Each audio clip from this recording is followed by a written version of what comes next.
Kowe arep dadi pemimpin apa arep dadi penguasa?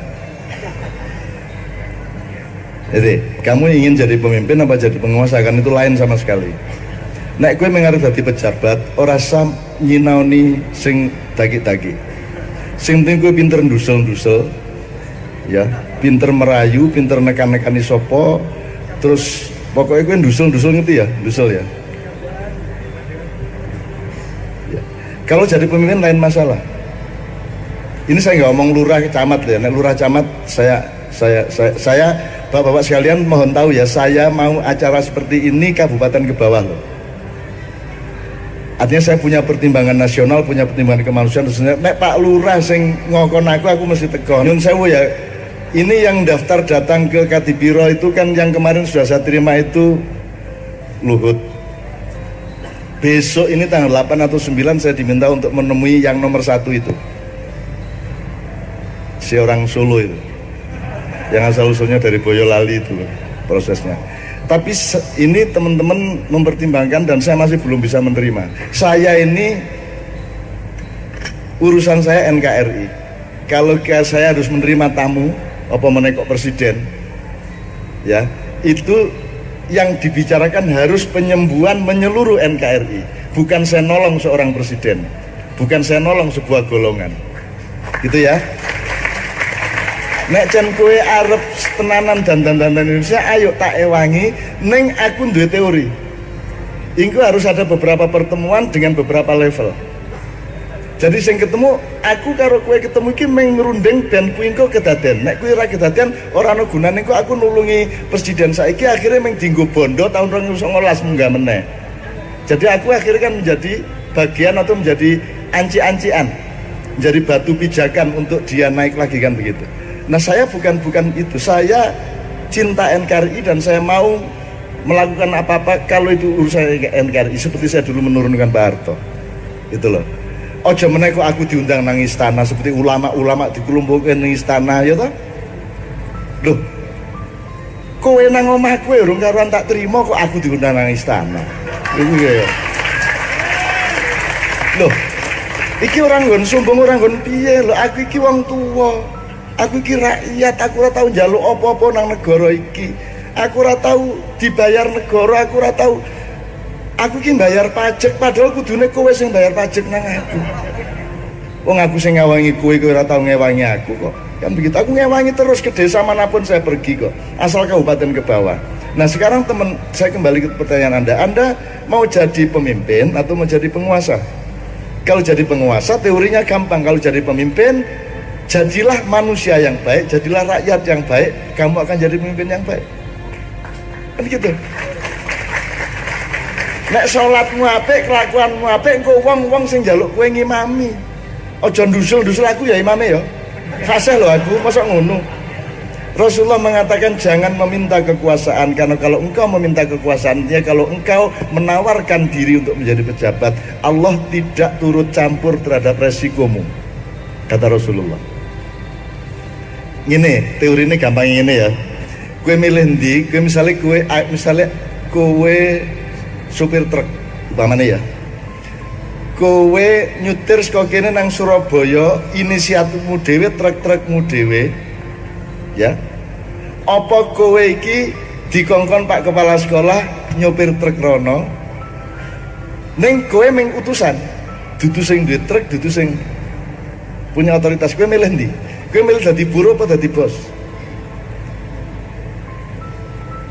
Milih ndi kowe?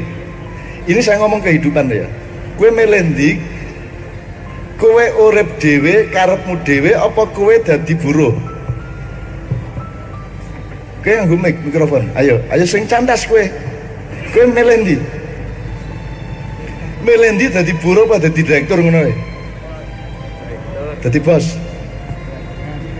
Jadi direktur. Jadi direktur. Oke. Pertanyaan kedua, kowe milih ndi nyetir truk atau mengerjakan sesuatu karepmu dhewe apa dikongkon direkturmu? Karepmu dhewe. Oke. Nek kowe nyetir truk dhewe nang Surabaya, kowe dirampok wong tanggung jawabmu dhewe. Kowe ngelih ning dalan urusanmu dhewe. Iya toh? Kowe ra duwe tempat menginap Surabaya urusanmu dhewe. Nek kowe dikongkon karo kepala sekolah, kowe mesti disangoni, disiapke tempat tinggal. Nek kowe dirampok, kowe dibelani ya ra. Aku saiki takon, kowe urip ning donya iki karepmu dhewe apa kowe dikongkon Gusti Allah? Nek karepmu dhewe ya kono urusan nasibmu dhewe. Nggih mboten? Ora sandungan-ndonga wong kowe urip sak karepmu dhewe kok.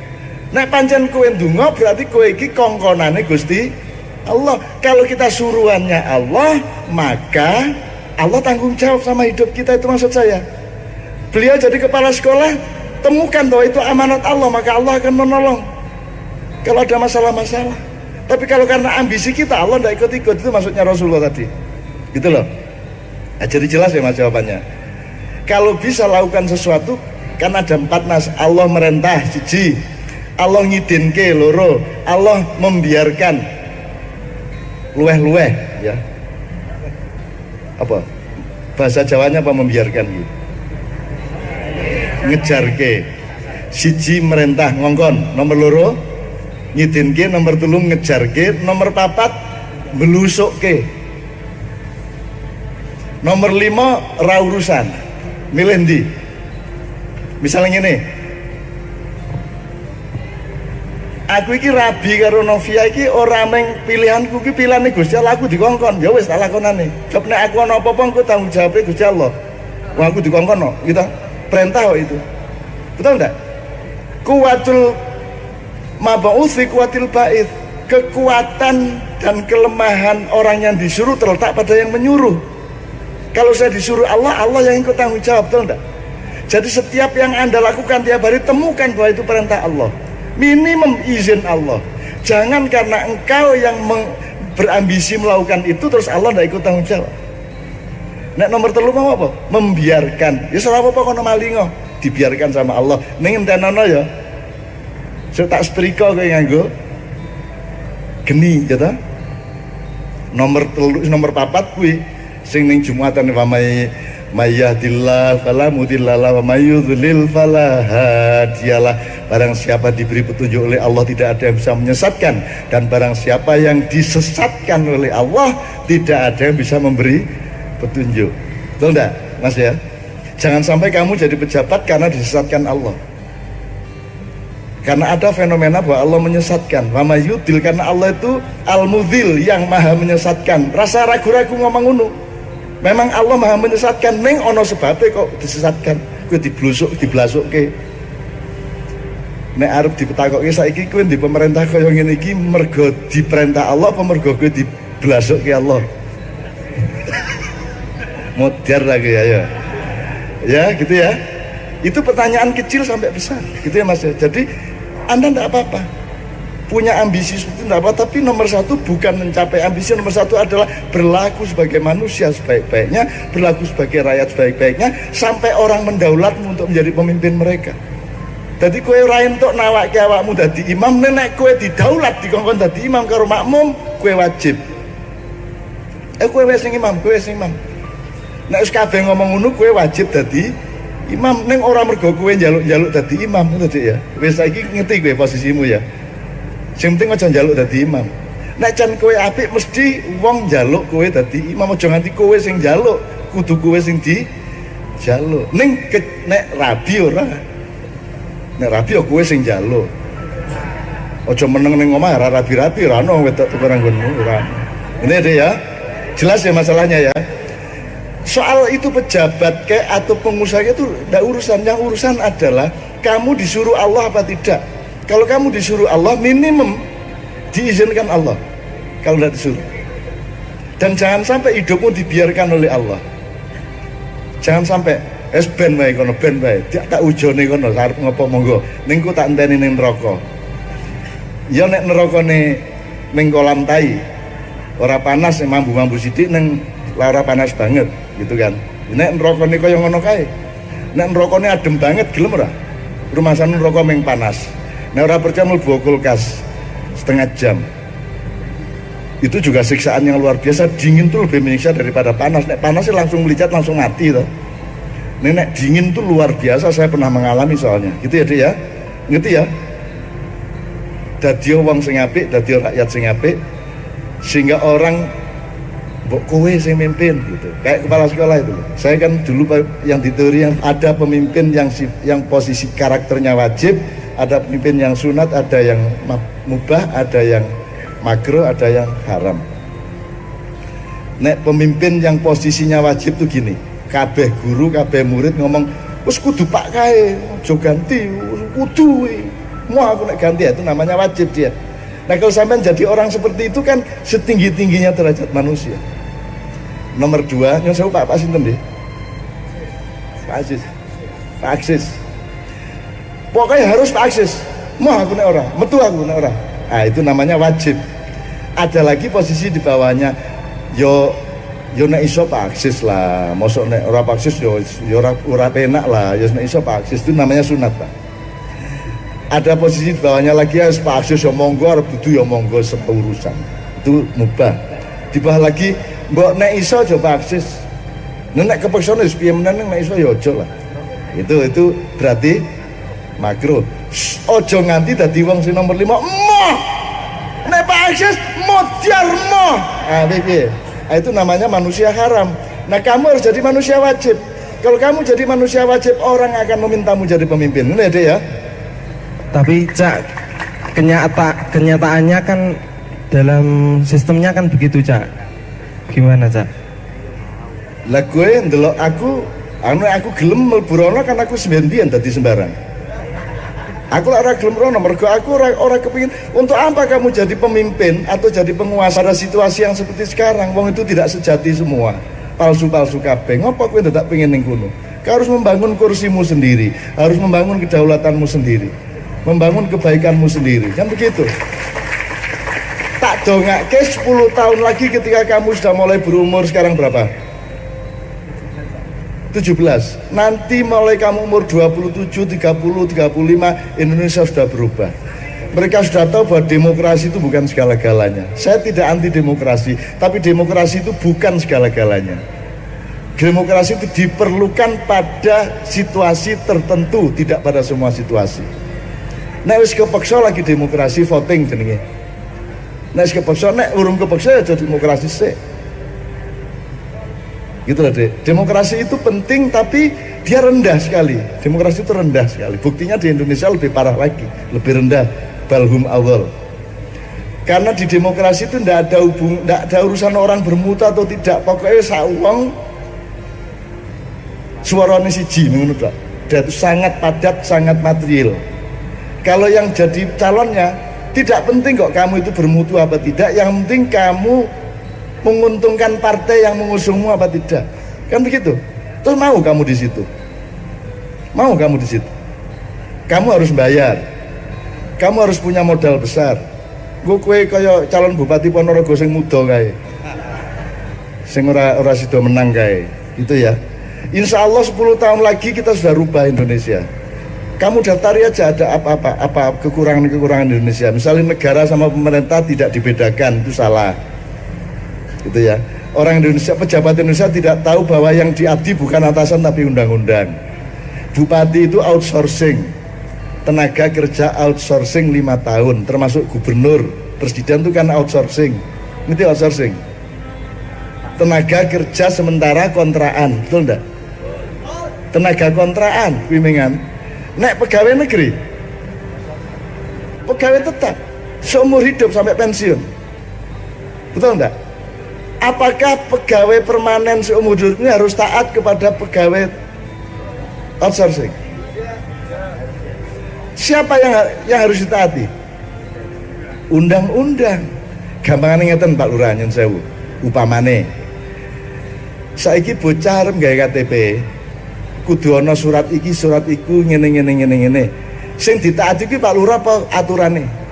Aturane. Upama ora ana Pak Lurah wis sah durung dek? Wis sah. Jadi sing kudu tangan Pak Lurah, Pak Camat apa dudu? Sapa wae entuk tanda tangan to kudune? Wong aturannya sudah dipenuhi kok. Nggih mboten. Tanda tangan itu bukan pengesahan tapi kesaksian. Betul enggak?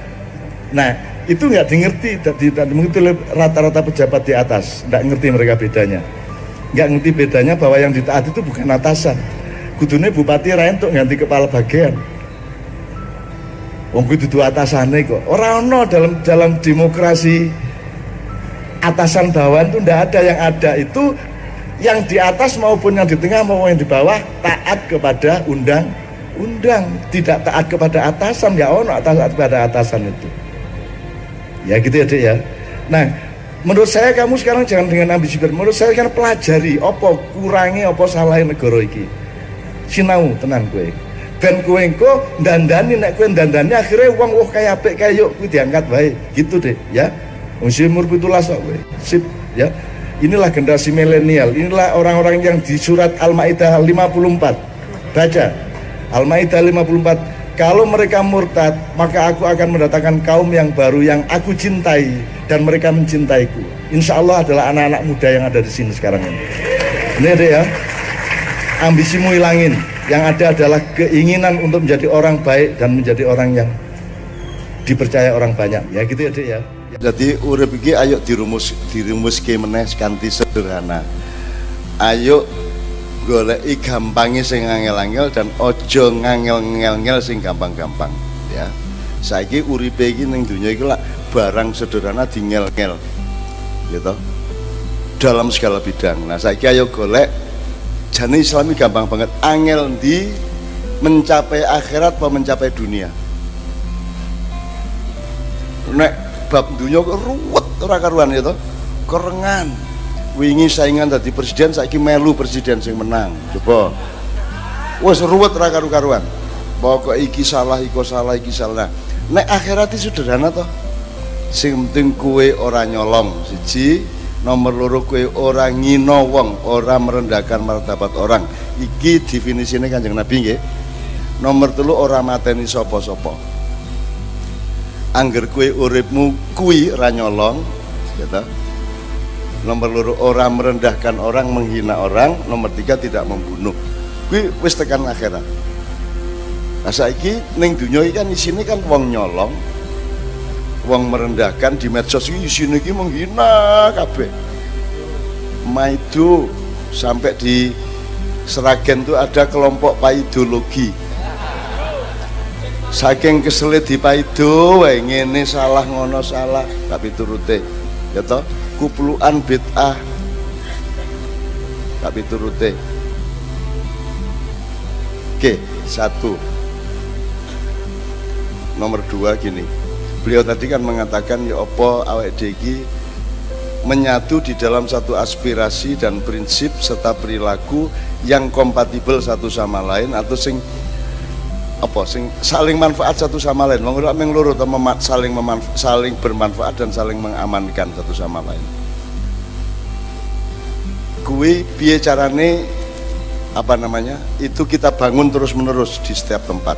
Nek kue mengandalkan negara ora iso mempersatukan rakyatnya. Nah, kalau saya setahu saya kan gini,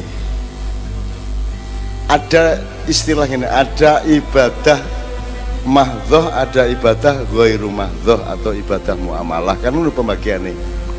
Nek kowe sholat Jumat, sholat subuh sak piturute kuwi mahdhoh apa muamalah? Nek kowe macul ning sawah, kowe utak-utek kerajinan, ya, kowe nggawe ukiran, kuwi ibadah dudu. Ya ibadah ora ibadah tergantung kuwi dinggo perjalananmu lemu lunga nang Gusti Allah apa ora. Nek kowe dalam rangka lunga nang Gusti Allah ya, hijrah ilallah war rasul, berarti kowe macul, kowe nggawe kerajinan kuwi yang ibadah. Ning dudu mahdhoh, melainkan ibadah muamalah. Oke. Nah, saiki manakipan ki ibadah mahdhoh apa muamalah? Muamalah ya. Ora manakipan ora apa-apa angger salatmu jangkep 5 Jumuan jam dituruti ngono to. Ning apa manakipan elek? Aja meneh kok manakipan wong macul wae apik kok angger dienggo Gusti Allah. Nggih mboten? Oke. Nah, saiki nek negara kowe nggawe negara itu tujuane apa to? Tujuane ben iso bareng-bareng menyejahterakan satu sama lain, ya. Bareng-bareng ben duwe keamanan mempertahankan seluruh bangsa dari ancaman-ancaman dari luar maupun dari dalam dirinya sendiri. Kuwi ibadah ora? gawe negara ibadah ora. Apa meneh Pancasilane nomor 1 ketuhanan yang Maha Esa.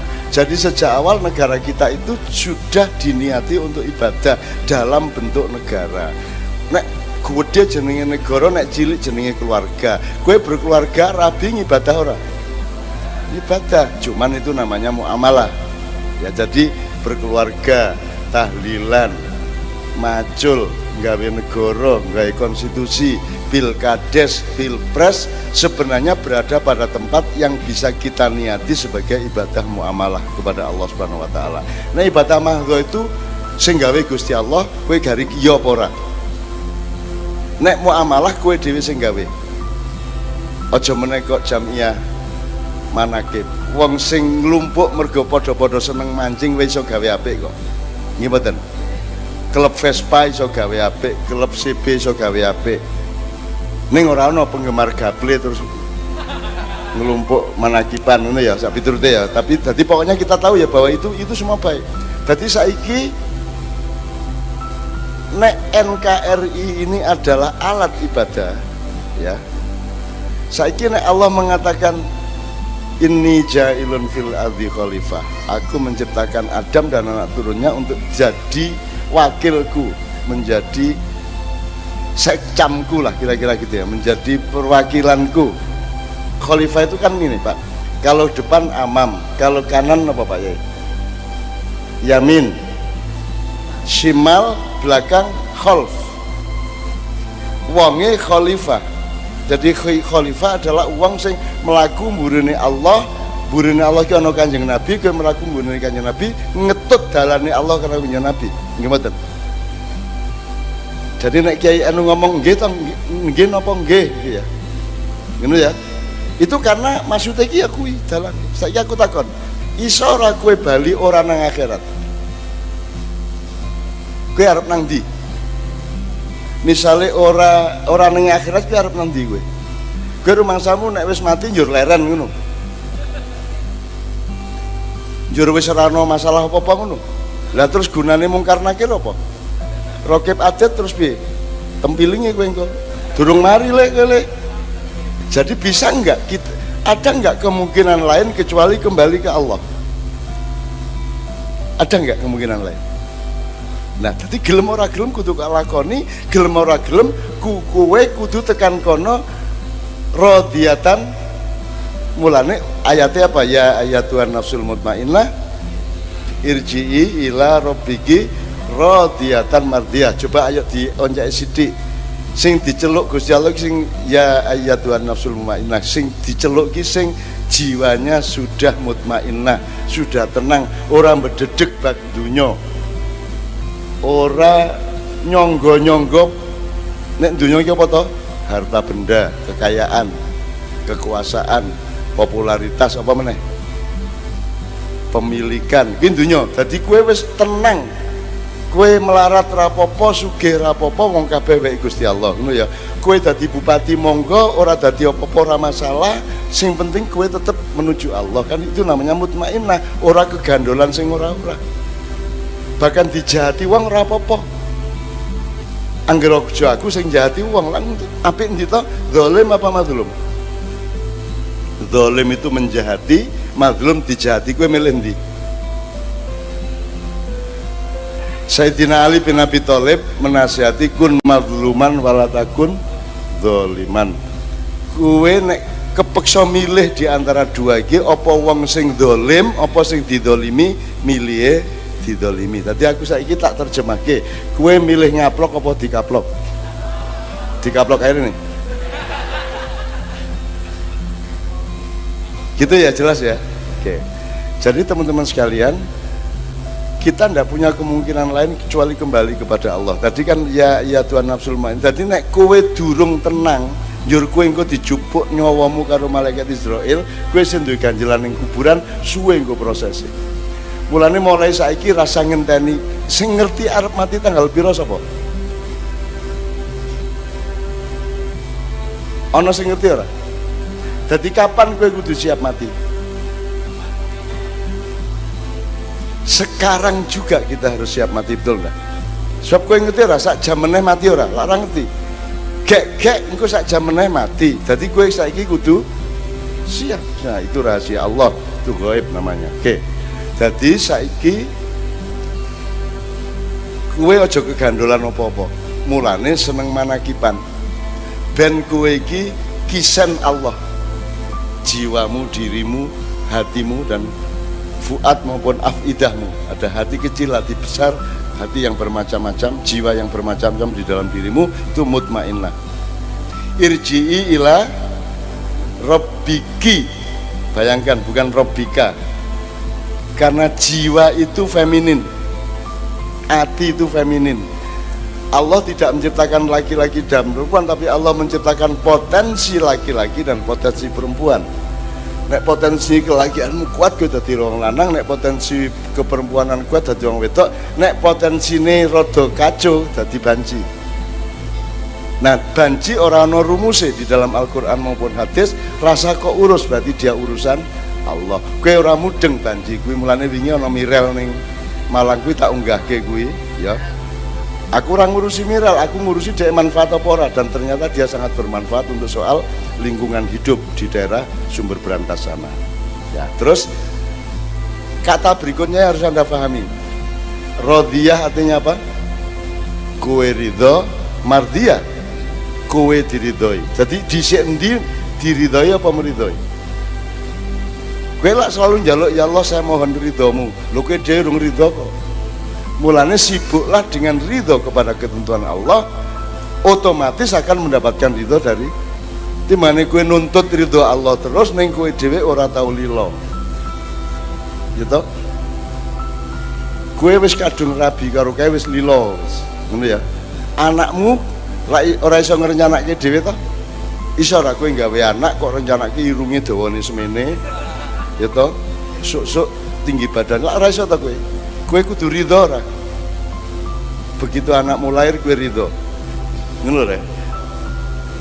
Jadi saya nyelipkan satu satu anjuran, ayo belajar ridho.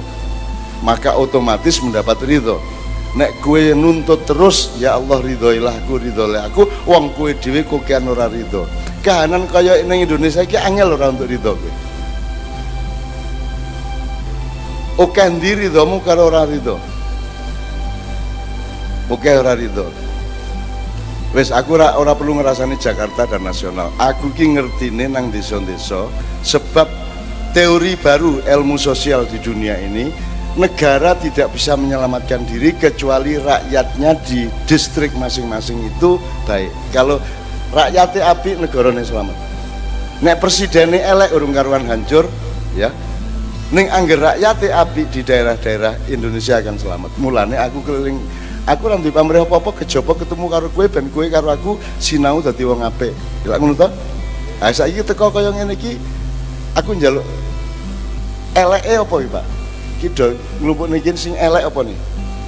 Lanang wedok campur elek ora iki? Pak Yai. Iki lanang wedok campur lho iki. Kowe kelingan ora nek kiwamu ki lanang apa wedok? Kelingan ora? Lah ora kelingan to, ning kene ora urusan lanang wedok, urusan lanang wedok ki dhuwur kasur. Ning kene ora urusan lanang wedok. Jadi wong iku bertingkat-tingkat, siji kowe benda, materi, turab, debu. Wes benda yang tumbuh, jenenge apa? Benda yang memuai sel-selnya 2 jadi 4, 4 jadi 8, 8 jadi 16 terus berarti dia memuai atau tumbuh, jenenge wit-witan.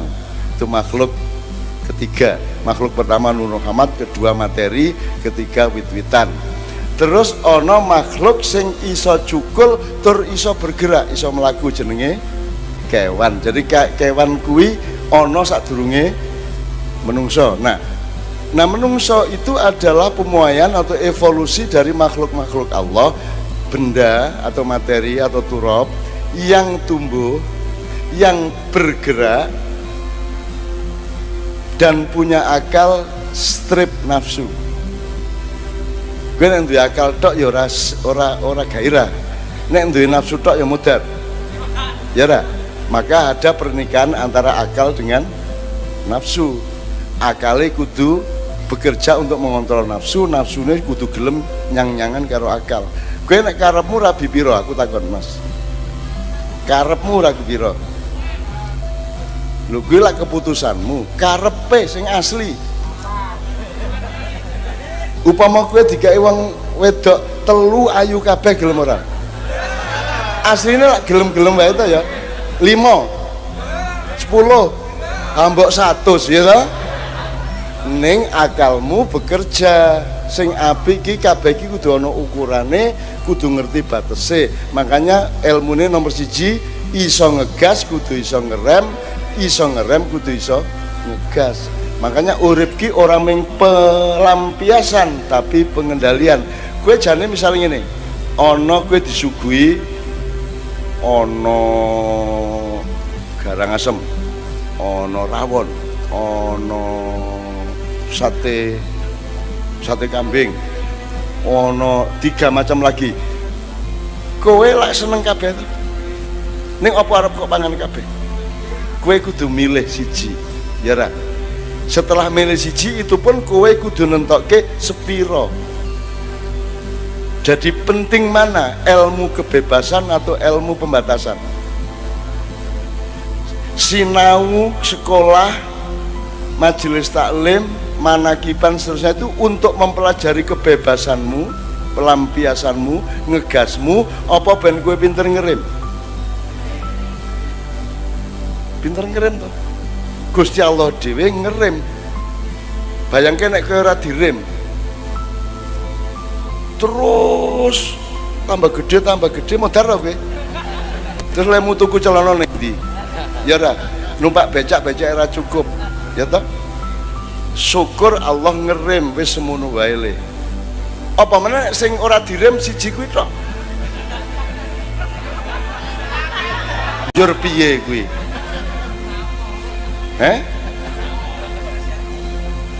Kowe ora direm 30 cm wis ngelu kowe. Tujune meng di bawah 15 to. Kuwi bayangke nek nganti sak meter. Allah membiarkan. Nyun sewu ya. Wah seneng banget doan iki. Nah, angger bab kuwi niku le seneng ora karu-karuan. Ya nek sak meter, nek 3 meter. Dadi engko teko pengajian kuwi dadak nyewa becak to. Kene terus arep nggawa dhewe kabotan ditumpakke becak diblengkerke ngene iki. Wis aja ado-ado. Aku ben kowe iki lak utangmu urung kok bayar. Ya tapi tak hibur malam ini ngono ya. Oke. Kita teruskan. Oke, tadi kan mengatakan rodhiyatam mardiyah. Jadi sinaune nomor 1 dudu golek ridho ning kowe sinau ridho. Aku mau ketemu wong di hotel beliau tadi, di hotel Sailendra itu orang yang ora terimoan. Ngene ra ridho ngono ra ridho gitu ya. Ngene mengeluh ngono mengeluh akhirnya stres gitu ya. Mongko aku seumur hidup iki aku penuh tidak ridho ning tak gawe ridho. Jan aku ora trimo Indonesia koyo ngene dan aku duwe utek, aku duwe akal, aku duwe ati, aku duwe agama kok urip sing bener iki kaya ngene ning kok do kaya ngono. Asline aku ora ridho ning mergo aku iki sinau nang Gusti Allah, allamal insana malam ya'lam, aku belajar ridho. Wong aku ya ora iso ngatur urip, wong aku iki bal-balan ngelebokke bal nang gawang urung karuan iso. Ya ra. Ambok ampuh kaya ngopo? Messi apa mesti mlebu nek penalti? Kowe lanang kaya ngopo apa mesti bojomu meteng? Oke lho sing sambat ning kene wis kawin 3 tahun, 5 tahun, 8 tahun ora meteng. Terus cak niki pripun niki pun 8 tahun dereng gadah anak. Kuwi karepe piye nang aku ngomong ngono kuwi? Lho maksudmu kon gawe anak karo bojomu piye? Ora ya. Tapi ngerti maksudnya, artinya kita itu tidak punya kemampuan menentukan apapun kecuali yang dikasih Allah secara terbatas. Ya, kowe ra iso gawe rambut ning dikai kebebasan rambutmu arep kok miringke nengen apa ngiwa lak ngono tok to. Kowe isamu meng kuwi. Kowe isamu meng nuroni bojomu meteng ora meteng sing nentokke Allah, lanang apa wedok sing nentokke. Anakmu pinter apa ora pinter apa sing nentokke. Nah, itu nanti satu bab yang akan kita pelajari bersama-sama. Kesalahan seluruh dunia itu luar biasa. di dalam memperlakukan kehendak Allah. Ada amrullah, ada idznillah, ada pokoknya Allah itu punya beberapa treatment kepada hambanya, terutama manusia. Oke. Nah, sekarang kira-kira setelah rodiyatan mardiyah, tadi kan kita sudah bilang bahwa nek kue sholat subuh kuwi berarti mahdhoh. Mahdhoh kuwi karanganmu apa karangane Allah? Nah, nek manakipan karangane Allah apa karangane menungso? Menungso Syekh Abdul Qadir Jailani yang dipercaya oleh berjuta-juta umat sehingga dinut. Dan dinut mergo di dalam manakipan itu tetap ada pasal wasilah melalui atau kepada Kanjeng Nabi Muhammad SAW, ya kan isinya kan selawat-selawat juga banyak kan begitu. Jadi tidak mungkin kita tidak berwasilah kepada Rasulullah. Wong kue dhewe rasa diandalke. Makanya Allah sendiri tidak akan memasukkan surga kowe iki mergo amal solehmu. Ning Allah mlebokke kowe ning swarga mergo Allah nyayangi kowe, merahmati kowe. Cetha ya. Sebab kowe amal soleh kaya hebate kaya ngopo manakiban mbok nganti bendet ndase ning ora cukup dienggo mbayar utang marang Gusti Allah. Kabeh utang lho. Rambutmu tuku ning ndi? Kowe nggawe dhewe apa diutangi Gusti Allah? Utangi mripatmu, irungmu. Isepen hawa, tarik nafas semua. Wae sapa iki sing marake kowe urip lak iso ambekan to? Gusti Allah nek arep mateni kan gampang to. Bir oksigen ditarik. Ya, motor kowe blek ngono to. Nah, kowe utang apa piye? Gusti Allah memberi sedekah, memberi rahmat, tapi masa kowe ora krasa utang, ora matur nuwun. Matur nuwun itu kan dalam rangka membayar hutang. Jadi kowe amal solehmu sepanjang hidup tidak cukup untuk membayar hutangmu kepada Allah Subhanahu wa taala. Tidak cukup untuk mewujudkan rasa syukurmu kepada Allah taala. Betul enggak? Nah, maka yang kita cari adalah rahmat Allah. Gelem manakipan ben Gusti Allah sayang karo kowe. Lah ngono to? Kowe gelem nyambut gawe utak-utek, bikin kerajinan, bikin ukiran segala macam ben Allah sayang karo kowe. Ben Allah melancarkan rezekimu. Ora mergo kerja kerasmu kuwi untuk rezeki. Kerja kerasmu kuwi diterima Allah, dipuji oleh Allah, terus kowe dilimpahi rezeki. Ngono lho, urut-urutane ngono kuwi. Gitu ya, Bapak ya. Oke.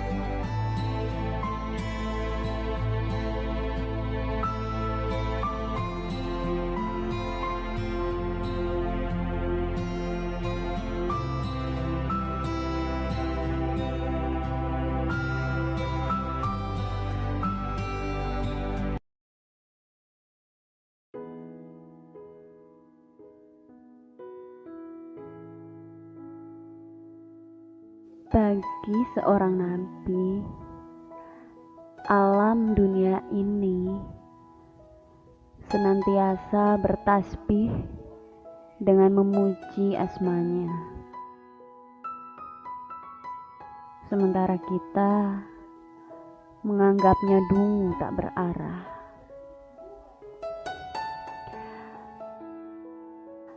Dalam penglihatannya, alam dunia ini berlimpah cinta, sementara yang lain berpendapat ia beku dan mati. Dalam penglihatannya, lembah dan gunung bergerak dengan lembut. Didengarnya percakapan lirih antara tanah dan batu. Bagi mereka yang bodoh, alam dunia ini seperti benda mati, diam, tak bergerak. Sungguh, tak pernah kudapati suatu hijab membutakan yang lebih mencengangkan daripada hal ini.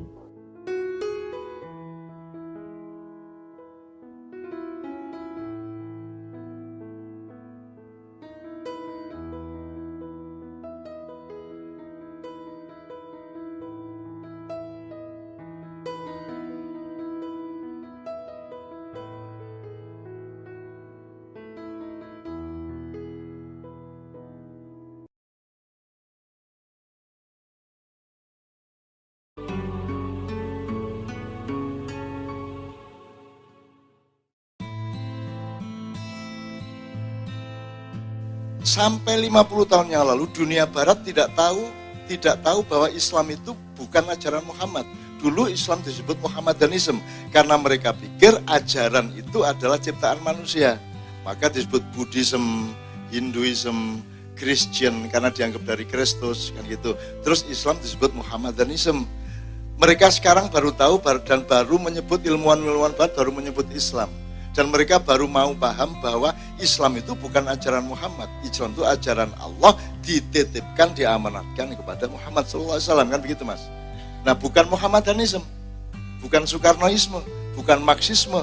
Mereka dulu menganggapnya seperti itu. Itu Mas ya, oke satu. Kita tidak mungkin tahu Tuhan, kita hanya bisa mengerti Tuhan secara dhoni atau pada level dhoni, kecuali Tuhan sendiri memberitahukannya kepada kita siapa dia. Dan pemberitahuan itu secara qot'i melalui Al-Quran. Ketika Allah mengatakan kul huwallahu ahad, baru kita yakin, oh baru dhoni kita mengenai Tuhan menjadi qot'i, atau prasangka kita menjadi kebenaran. Itu kul huwallahu ahad. Terus nanti di ujungnya ada lam yalid walam yulad walam yakul lahu kufuwan ahad. Kalau orang Jawa mengatakan Gusti kuwi tan kinoyo opo, tidak seperti apapun, tan kinoyo sopo, tidak seperti siapapun, dan tan kinoyo ngopo, tidak seperti bagaimanapun. Itu kalau orang Jawa mencarinya. Tetapi dia tetap belum tahu siapa yang Maha Kuasa ini, siapa, namanya siapa, atau dia menyebut dirinya siapa. Itu baru kita ketahui qot'inya setelah nuzulul Quran, begitu. Setelah Tuhan ngasih tahu, rek, aku iki akad rek, aku iki Rahman, aku iki Rahim. Baru kita tahu, oh namanya siapa? Allah. Baru kita tahu. Sebenarnya Allah juga bukan namanya Allah, itu kan nyapa kita namanya Allah supaya kita tidak repot. Tuhan tidak butuh punya nama karena dia tidak punya tetangga juga, jadi dia tidak punya. Jadi tolong kita jangan, iya enggak lah. Jadi Tuhan itu sebenarnya kayak antum yang bilang tadi, aku membeli hambaku, dirinya maupun harta bendanya dengan cash surga, kan begitu. Itu kan kalau Anda pikir-pikir, kalau saya menangkapnya ini bagi saya, kalau soal setia kepada Allah, pasti kepada Allah tidak ada masalah, itu sudah pasti orang hidup pasti begitu, itu qot'i ya. Seperti beliau mengatakan ada cara Hanafi, ada cara macam-macam. Itu semua dhoni, tetapi qot'inya adalah mereka mencari Allah benar-benar. Mbah Hasyim berpendapat ibadah itu begini-begini, mahdonya begini, mu'amalnya begini, maka beliau bikin Nahdlatul Ulama. Mbah Dahlan berpendapat yang lebih penting itu ijtihad dan pendidikan, maka beliau bikin Muhammadiyah. Itu semua dhoni-dhoninya manusia yang Allah mudah-mudahan menerimanya. Begitu Mas. Yang pasti adalah sholat 5 waktu rukun Islam, itu tidak bisa ditawar, itu pasti qot'i. Cuman untuk tahu Allah misalnya Mas, untuk tahu Allah, itu kan harus Tuhan sendiri yang ngasih tahu lah. Nanti pakai penelitian kan nggak bisa. Mau riset kemana? Makanya saya bilang, zikirnya jangan la ilaha illallah, tapi juga la ilaha illar rahman, la ilaha illar rahim. Karena Allah sendiri tidak bisa kamu temukan. Yang bisa menyentuhmu adalah kasih sayangnya, perlindungannya, rizkinya, kehadirannya. Maka berwiridlah terhadap kehadiran Allah, karena Allahnya sendiri tidak bisa, laisa kamitslihi syai'un walam yakul lahu kufuwan ahad. Maka mari kita hadirkan Allah melalui sifat-sifat yang datang ke kita, yang 99 itu, kan begitu. Jadi saya kira kita tidak ada beda pendapat sama sekali, gitu ya, tidak ada beda pendapat. Yang tenang, yang tidak tenang saya nanti, karena sudah orang istrinya masuk angin, meninggalkan tempat ini dengan menyesal apa yang saya omongkan, kan saya yang merasa bersalah, kan gitu. Gitu. Saya tambah sedikit Ustaz, jadi tidak ada masalah sebenarnya. Cuman tolong diketahui Mas, dulu perintis kemerdekaan Indonesia menyangka don yang baik adalah republik, maka bikin mereka republik. Itu masalahnya. Mereka menyangka bahwa yang benar itu negara, bukan kerajaan. Sementara Malaysia kerajaan, Thailand kerajaan, Belanda kerajaan, Portugis, Jerman, Inggris, semua kerajaan. Kita sendiri yang menyangka yang baik adalah republik, kan begitu. Meskipun prakteknya kerajaan. Ada kerajaan SBY, ada kerajaan Haritanu, ada kerajaan Prabowo, ada kerajaan Soeharto yang sudah sufi. Dan yang terbesar adalah kerajaan Soekarno Maka tidak ada pilkada dari PDIP yang tidak ada gambarnya Soekarno. Karena sudah meninggal pun dia tetap raja diraja bagi PDIP, kan begitu. Jadi mental kita masih mental kerajaan, tapi praktek kenegaraan kita praktek republik. Oke, itu semua. Dan saya ingin mengatakan, mari kita terbuka, boleh dong mencari yang terbaik. Jangan lupa ya, kerajaan pada hancur loh di timur, di barat malah enggak. Negara, jangan dipikir negara itu qat'i, negara juga dhonni. Pada suatu hari Indonesia akan hilang sebagai negara. Kita ganti menjadi bentuk baru yang lebih nyaman, yang lebih dahsyat, yang lebih adil. Bisa aja. Kenapa tidak? Apa saya makar dengar kata-kata itu? Kan gitu. Jadi Ustaz, saya ini keluhnya maksud saya adalah mari kita berijtihad. Makanya Pak Jendit lolobah, go nek wis mati ora obah. Mumpung Anda masih hidup, fajadid, perbarui. Karena kalau Anda nanti mati, ora obah, nek obah medeni bocah. Itu luar biasa itu tembang itu. Saya sedang terjemahin semuanya. Maka ketika Anda begini ucapkan bato la ilaha illallah. Ini tapi ini doni saya loh ya. Bahwa ini alhamdulillah bener, enggak apa-apa. Alhamdulillah, tapi tetap itu bukan kot, ini doni saya ya. Terus si Romo menyang Solo. Setelah kamu capek, setelah kamu kamu habis beristirahat siang-siang itu, si Ramo aduso mandio terus sholat si Romo menyang Solo. Setelah itu kamu mandi, setelah itu kamu sholat, oleh payung terus kamu dapat perlindungan dari Allah.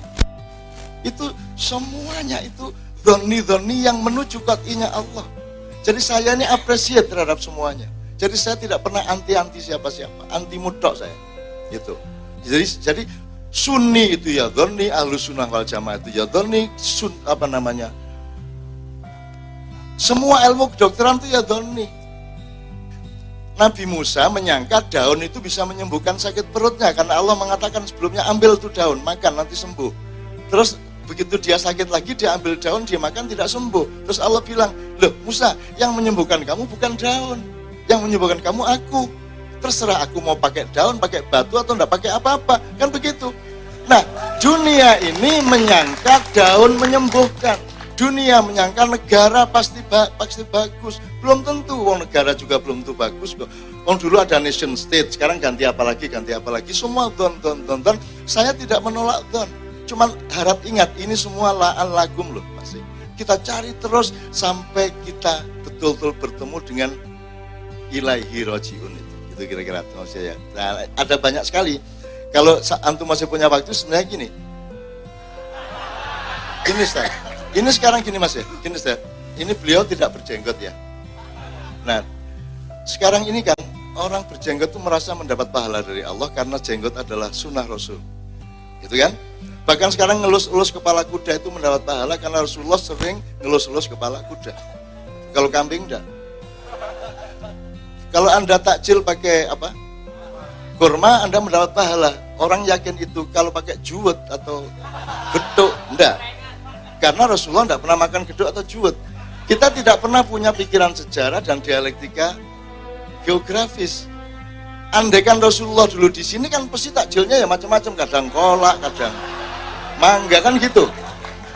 Bagaimana terus kita menyimpulkan bahwa hanya kurma yang membuatmu berpahala? Bagaimana kamu bisa berpikiran bahwa hanya antara budaya dan sunnah tadi? Kenapa kamu bisa berpikir bahwa kalau jenggotan itu dapat pahala? Memang kamu jenggotan saya puji, kamu celana congklang saya terima, saya puji. Karena saya tahu itu alasanmu adalah karena engkau mencintai Rasulullah. Cuman menurut saya, menurut don saya, yang mendapat pahala adalah cintamu kepada Rasulullah, bukan congklangnya, bukan jenggotnya. Gitu kira-kira, ya. Apalagi kalau dipikir-pikir dengan beratnya pekerjaannya. Yang cukur jenggot itu kan harus beli penyukur jenggot, pakai biaya. Terus mengkhususkan waktu pakai sabun gini-gini. Kan lebih repot. Lo yang enggak ngapa-ngapain malah dapat pahala, yang dibiarkan saja. Makanya teman-teman sekalian, makanya Al-Quran ini terimalah tidak hanya sebagai hukum, terimalah juga sebagai ilmu, dan terimalah sebagai cinta. Coba Allah mengatakan, saya membeli diri hambaku dan harta benda hambaku dengan surga. Ini kan lucu toh ini. Loh, emang diri kita milik siapa? Nah, kenapa dia pakai beli-beli segala? Wong ini milik dia kok. Terus harta bendanya malu ya. Memang milik siapa itu harta benda kita? Milik Allah. Kenapa Tuhan pakai beli? Ini Tuhan bermesraan teman-teman sekalian. Tuhan sedang bercinta sama kita. Kalau aslinya ya enggak perlu beli. Dikiamatkan selesai. Kan begitu. Cuman kita ini tidak bisa menikmati kemesraan sama Allah. Yon sewu ya, coba Anda baca semua surat Al-Quran. Itu kan Allah sangat mesra dengan meletakkan diri di tempat yang berbeda. Contohnya gini. Ini Allah via berapa? Maha suci Allah yang memperjalankan hambanya di malam hari dari Masjidil Haram. Ini Allah, kalau bahasa Indonesia, ini Allah via keberapa? Ketiga. Yang ngomong siapa? Kita kan. Maha suci Allah. Allah kita sebut berarti dia dalam tanda petik orang ketiga. Ya, ini belum satu kalimat loh. Terus apa habis itu? Alladzi barokna haulahu. Ini terusnya satu ayat. Yang ngomong alladzi barokna siapa? Allah. Barokna bukan barokahu atau barokah, bukan barokallahu min ayatihi, tapi barokna haulahu min ayatina. Jadi Allah tadi via ketika tiba-tiba dia via pertama. Itu kan bermesraan sama kita, mencolot rono, mencolot ini. Terus tiba-tiba habis itu innahu, kita lagi yang ngomong. Bukan ini sami'un basir, tapi innahu. Coba, apa itu kalau bukan kemesraan? Nah kalau Anda dapat Quran tidak punya kesadaran untuk mesra sama Allah, Anda kehilangan sangat banyak dimensi gitu loh. Itu teman sekalian. Nah, semua kemesraan itu justru karena kita husnudzon kepada Allah. Jadi dzon itu penting, asalkan kita husnudzon menuju qot'inya Allah. Karena semua yang Anda pikirkan mengenai surga itu dzon, tapi nanti kita akan tahu qot'inya surga itu bagaimana gitu ya Pak Syafi'i ya. Mohon maaf, kita tidak ada beda pendapat sama sekali. Bahkan tentang teroris kita tidak berbeda pendapat. Teroris itu dzon, bahwa dia disebut teroris itu dzonnya pemerintah. Sementara para teroris juga punya dzon bahwa pemerintah itu teroris. Jangan lupa itu juga. Saya cuma ngomong gitu ya. Jangan lupa Pangeran Diponegoro adalah teroris bagi VOC. Meskipun kita harus ambil keputusan. Ya, tapi tolong dasar ilmunya begitu. Bung Karno teroris bagi VOC. Betul enggak? Bung Karno teroris. Pangeran Diponegoro, Sultan Makassar siapa? Hasanuddin, Supriyadi, Untung Suropati, itu semua teroris. Disebut teroris benar-benar oleh Belanda. Nah sekarang yang mana yang teroris, mana yang bukan, kita harus ambil keputusan bersama searif mungkin. Kan gitu. Saya tidak mengatakan pemerintah salah. Sekarang misalnya hoax, Pak. Hoax. Loh, kalau menurut sampean hoax. Menurut saya tidak, gimana? Ini pemerintah sudah bilang, pemerintah itu informasinya tentang hoax itu adalah hoax itu sendiri.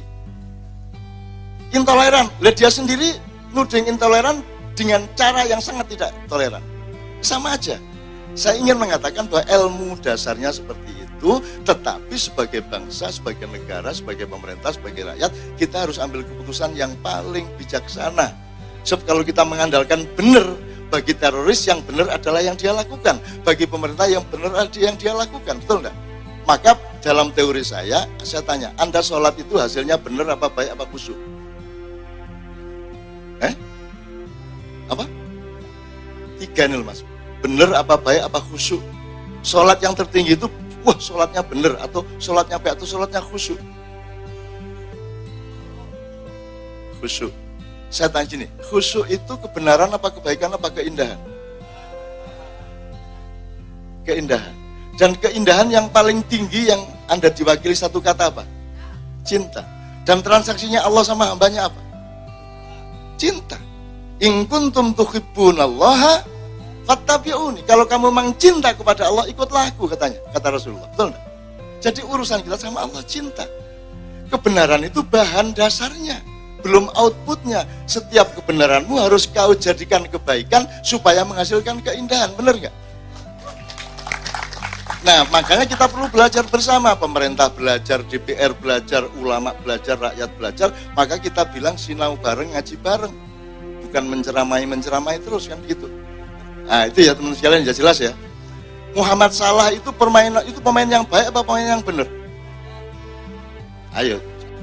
Biasanya di koran sebut Muhammad Salah pemain terbaik apa the best atau the the right player of European football. Muhammad Salah itu pemain terbaik apa pemain terbenar? Wis ngene wae. Messi. Wes Messi pemain terbaik dunia apa pemain terbenar dunia? Jadi outputnya itu harus kebaikan. Sebenar apapun kamu, jangan pamer kebenaran itu, tapi jadikanlah kebaikan. Maka Allah nyuruhnya fastabikul khairat, tidak fastabikul haq. Jelas ya? Menurut saya Quran itu metodologi sosial. Quran itu strategi politik untuk rahmatan lil alamin. Tidak bisa rahmatan lil alamin dipaksakan kepada rakyat. Apalagi Islam merasa bersalah tidak rahmatan lil alamin. Ayo kita bangun Islam yang rahmatan lil alamin. Ini logikanya bagaimana? Loh, kalau rahmatan lil alamin bukan Islam, Pak. Gimana sih? Kalau Islam ya rahmatan lil alamin, jelas tuh. Masa mari kita bikin gula yang manis. Loh, gak manis gak gula, Pak, sampai ini. Gimana ini logika Indonesia ini kan begitu. Itu yang sekalian ya. Nah, oke, terakhir sekali Pak Syafi'i, saya terima kasih. I don't think we have any different view and opinion ya. Oke. You understand or not? 10. Dia. Maksud saya gini loh Mas. Kok kita sampai terjebak pertengkaran yang mendikotomikan dan mempertengkarkan Islam sama Pancasila? Itu kan karena kita salah metodologi, salah berpikir. Gitu. Gimana wong kalau ndak ada Quran mana ada Pancasila? Wong 7 kata-katanya pinjam dari Islam dan Al-Quran kan gitu. Ketuhanannya Maha Esa itu sendiri kan mau dicari di mana konsepnya? Kan harus mengacu ke boleh Taurat, Zabur, Injil atau Quran. Gimana caranya kita tahu Tuhan kalau tidak melalui informasi dari Tuhan? Kan gitu. Agama adalah menunjukkan yang Anda tidak tahu dengan ilmumu. Maka Allah kasih tahu. Betul enggak? Itu agama. Agama itu bukan pendapat manusia. Nah, itu yang saya maksudkan. Nah, di Indonesia dan di dunia ini banyak sekali yang dipikir itu agama sebenarnya pendapat manusia. Itu dzannun nas. Terakhir sekali, Pak. Karena ada sunah-sunah tadi, biarin tak siksa beliau. Ini karena istri beliau masuk angin, mudah-mudahan karena marah akhirnya memanas darahnya sehingga sembuh. Amin ya rabbal alamin. Sunnah tadi ya, saya kembaliin sunnah tadi Mas. Ada 4 macam sunnah, Ustaz. Kalau saya salah tolong dibenahi. Ada 4 macam sunnah yang kita kenal dalam Islam. 1, sunnatullah. Sunnatullah itu hukum dasar qot'i, gravitasi. Ya, harus ada keseimbangan. Apalagi, pokoknya kalau air dipanasin mendidih, menguap, itu qot'i. Ya, itu sunnatullah, itu qot'i, dan itu hakullah. Disebut sunnatullah. Orang Barat menyebutnya hukum alam. Kita ikut menyebutnya hukum alam, padahal itu hukum Tuhan. Seharusnya kita menerjemahkannya hukum Tuhan, tapi kita menyebut hukum alam. Anda nonton National Geographic, Net Geo Wild dan seterusnya, pernahkah Tuhan disebut? Coba Anda nonton lagi, pernahkah Tuhan disebut? Anda coba Anda di tenis sekian tayangan berapa kali Tuhan disebut? Saya belum pernah menjumpai Tuhan disebut. Ketika mereka mengagumi alam dan dunia binatang, Tuhan tidak pernah disebut. Tapi saya tidak nyalain mereka, mereka belum kenal. Gitu. Mudah-mudahan Allah datang memperkenalkan dirinya kepada orang-orang itu yang belum kenal Allah itu, gitu ya. Nah, itu sunnatullah. Nomor 2, sunnah Rasul. Ada juga sirah Rasul. Nah, sunnah Rasul ini kalau saya mau agak ekstrim, itu terjemahnya budaya Rasul. Baik sebagai Rasul, Nabi maupun sebagai manusia. Bahwa kalau berjalan begini, kalau sama anak kecil begini, bahwa kalau sama orang kecil begini, bahwa cara beliau tidak minta tolong bajunya sobek kepada istrinya tapi dia jahit sendiri. Itu menurut saya jadi sunnah Rasul itu menurut saya budayanya Rasul. Dan sekarang kita sudah anti budaya loh sekarang. Bahwa budaya itu di luar agama. Kan itu. Menurut saya sunnah Rasul itu ya budaya Rasul, perilaku sehari-hari beliau. Kalau ke masjid tidak pernah pakai sendal, kan gitu. Maka sekarang banyak orang Islam di Eropa kalau ke masjid tidak pakai sendal meskipun musim dingin. Kenapa? Nah, karena Rasul tidak pakai sendal. Loh, kalau memang mau niru Rasulullah, mbok sekalian, mbok kafah. Tidak hanya celana congklangnya, celananya itu sendiri jangan dipakai karena Rasul tidak pernah pakai celana dan tidak pernah pakai mesin jahit, tidak pernah pakai kancing baju. Kalau gitu hindari kancing baju yang tidak seperti Rasul. Kenapa kamu ambil 1-2 dok? Kalau memang sunnah Rasul, iya. Jadi saya senang orang pakai jomplang, saya senang orang jenggoten, karena dasarnya menurut saya adalah cinta kepada Rasulullah. Cuman kita jangan dipaksa untuk seperti beliau. Karena cara kita mencintai Rasulullah bisa macam-macam. Bisa sholawatan, bisa meniru perilakunya yang lain, dan seterusnya gitu ya mas. Ini yang kedua. Yang ketiga, sunnah dalam fikih. Matriks, wajib, sunat, mubah, makruh, haram. Ini kan satu posisi hukum. Sunnah adalah sesuatu yang kalau kamu lakukan dapat pahala, yang kalau tidak kamu lakukan tidak dosa, kan gitu. Nah, sunnah dalam fikih sama enggak sama sunnah Rasul? Apakah kalau Rasulullah makan pakai 3 jari, terus kamu makan 3 jari dapat pahala dari Allah? Sebab kalau dapat pahala berarti sunnah fikih berlaku pada sunnah Rasul. Nah, menurut saya mungkin iya, mungkin tidak. Bisa, bahkan sunnah Rasul ada yang wajib. Sebagai Rasul, sholat 5 waktu itu sunnah Rasul, sholat 5 waktu, tapi dia juga qot'inya Allah, sehingga kita dapat pahala kalau sholat 5 waktu. Tapi, sekali lagi, tidak sama antara sunnah dalam fikih dengan sunnah Rasul. Kalau sunnah Rasul itu tradisi perilaku beliau, kalau jalan menunduk, seperti menuruni bukit, kan gitu. Ya, kalau lapar dikasih batu antara perut dengan sabuknya, kan begitu. Nah, jadi kalau Anda ingin dapat pahala gampang, sering-seringlah lapar, terus siap batu taruh di dalam, maka kamu dapat pahala. Kalau itu sunnah fikih. Jadi teman sekalian, mohon para ulama, para kiai menjelaskan kepada umat bahwa ada 4 macam sunnah yang maknanya sendiri-sendiri, tidak sama. Yang keempat adalah sunat. Nah, sunat ini monggo. Tapi pokoknya begitu ya. Jadi alhamdulillah Pak Syafi'i, kalau ada yang salah saya mohon dibenerin, di islah ya. Kalau kira-kira kita sebenarnya sependapat ya alhamdulillah rabbil alamin, sehingga kita akan makin banyak orang yang dzonninya itu sama semua menuju qot'inya Allah, kan gitu. Oke ya. Amin, alhamdulillah.